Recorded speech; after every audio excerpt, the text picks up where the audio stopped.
네, 시청자분들 반갑습니다. 오늘도 수익률을 국대보는 시간이죠. 공략주 시간 시작해 보도록 하겠습니다. 자, 첫 번째 내용 한번 보실 텐데요. 전이 핫하게 움직였던 네 가지 종목 한번 보시도록 하겠습니다. 첫 번째로 HLB 한번 좀 보실 텐데, HLB가 지금 개발 중인 간암 치료제 리보세라닙이 지금 신약에 대한 허가 기대감이 상당히 좀 높아지는 모습인 것 같습니다. 그 이유는 뭐냐면 중국 항서제약이 개발하고 있는 캄렐리주맙이라는 약물이 일단 FDA 실사를 좀 통과했다는 뉴스죠. 근데 이제 이게 병용 약물이다 보니까 같이 쓸 수밖에 없다는 거죠. 그래서 어저께 장중에 20%가 넘는 급등이 좀 나타났고 한 언론사에서 단독 보도로 좀 나왔는데, 근데 이제 중요한 거는 외국인들의 매물이 상당히 좀 컸다라는 거예요. 90만 주 넘는, 그러니까 90만 주에 가까운 매물이 좀 출회가 되면서 올라갔다 주가는 조금 상승폭을 좀 줄이는 모습들이 나타났습니다. 그래서 이제 어저께 호재성 요인은 나왔지만 오늘 어느 정도 하반 경직성이 나타날지는 좀 체크를 하셔야 될 부분이다. 이렇게 말씀드릴 수 있을 것 같습니다. 자, 두 번째 내용이죠. 샘CNS 한번 좀 보시도록 하겠습니다. YIK가 최근에 주가 흐름이 상당히 좀 좋았는데요. 자회사가 샘CNS인데 동사 같은 경우는 풀오브 카드의 핵심 부품이죠. 세라믹 STF라는 게 있습니다. 요걸 이제 국내 독점으로 생산하고 있는 기업인데 최근에 낸드 플래시 가격에 대한 어떤 인상 의견이 좀 있어요. 작년 3분기에도 낸드 가격이 좀 반등을 했고 그다음에 올해 1분기도 지금 한 20% 정도 반등을 할 거다라는 전망이 동사의 어떤 주가 상승 탄력에 조금 힘을 실어주고 있습니다. 그래서 기관 매수가 상당히 양호했다라는 거 확인을 해보시면 될 것 같습니다. 자, 세 번째로 루닛인데요.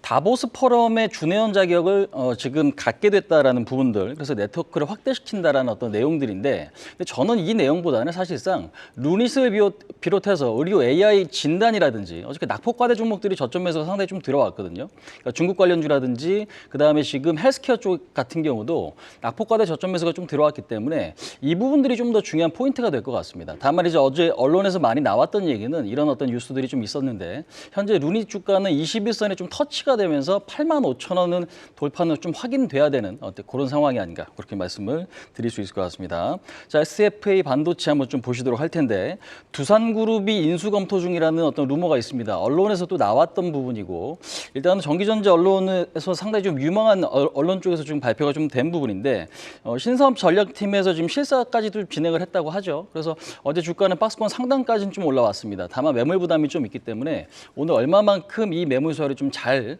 좀 진행할지 이 부분도 좀 체크를 해보셔야 될 것 같습니다. 자, 두 번째 내용 한번 좀 보시도록 하겠습니다.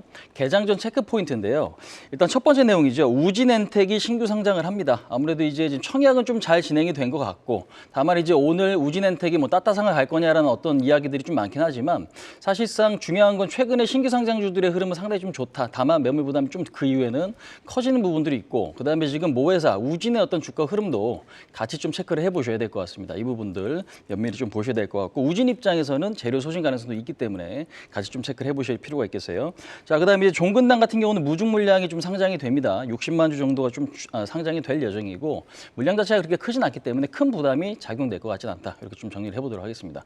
자, 세 번째 내용이죠. 롯데하이마트, 하나투자증권이 실적 발표가 예정이 되어 있는데 일단 기대치가 그렇게 큰 상황은 아니기 때문에요. 큰 악재로서의 역할도 하지는 않을 것 같다라는 거. 다만 이제 예상보다 조금 좋을지는 좀 체크해봐야 되는데 주가가 이미 좀 바닥권이기 때문에 이것도 큰 어떤 호재나 악재로 역할을 해줄 것 같지는 않다. 이렇게 좀 정리를 해보도록 하겠습니다. 자, 마지막으로 공략주 시간인데요. 관심 업종으로 또 두 가지입니다. 반도체와 레저항공입니다.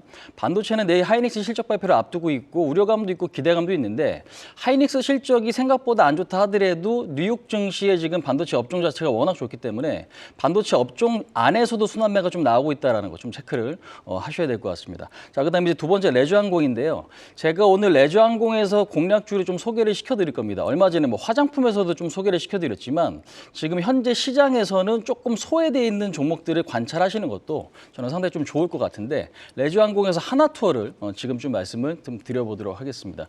하나투어 같은 경우는 뭐 많이들 아실 겁니다. 국내 1위 여행사죠. 근데 이제 중요한 게 작년 4분기가 연간 기준에서 봤을 때 송출객이 가장 많았던 분기입니다. 그만큼 수요가 올라오고 있다는 거고요.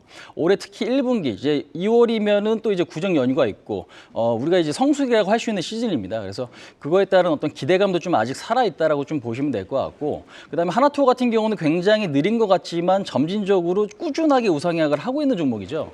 작년 10월달 이후에 주가는 한 50% 정도 올랐습니다. 사실상 상승 탄력이 좀 강하다고 볼 수 있고 기관들의 매수, 특히 연기금의 매수가 14일 연속 좀 들어오고 들어오고 있다는 거고요. 그다음에 투신권의 매수도 상당히 좀 강하게 11월 이후에 들어오고 있다는 거죠. 아무래도 이 부분들은 실적에 대한 기대감이 상당히 좀 높은 것 같은데 작년 실적 기대감 한 300억에서 340억 정도 추정치가 좀 나오는 것 같습니다. 근데 이제 올해 같은 경우는 한 600억 정도 영업이익이 좀 달성될 것으로 예상이 되고 있는데 물론 이제 영업이익이라는 건 나와 봐야 아는 거지만 기대치 요인이 있냐 없냐가 상당히 좀 중요할 것 같은데 지금은 기대치 요인이 상당하다. 그래서 AI나 반도체 윗단에 있는 것들, 그다음에 최근에 많이 오른 것들은 변동성이 좀 커지고 있기 때문에요. 오히려 좀 꾸준하게 올라가는 종목을 오늘 공략주로서 시청자분들께 좀 소개를 시켜드려 보도록 하겠습니다. 그래서 목표치는 단기적으로 65,000원, 손절 라인은 51,000원 잡고 대응을 하신다면 상당히 조금 유리한 어떤 위치에 있는 종목이 아닌가 이렇게 좀 말씀을 드릴 수 있을 것 같습니다. 자, 설명은 이 정도까지 좀 마치도록 하고요. 모두 성투하시기 바라겠습니다. 지금까지 홍익진이었습니다.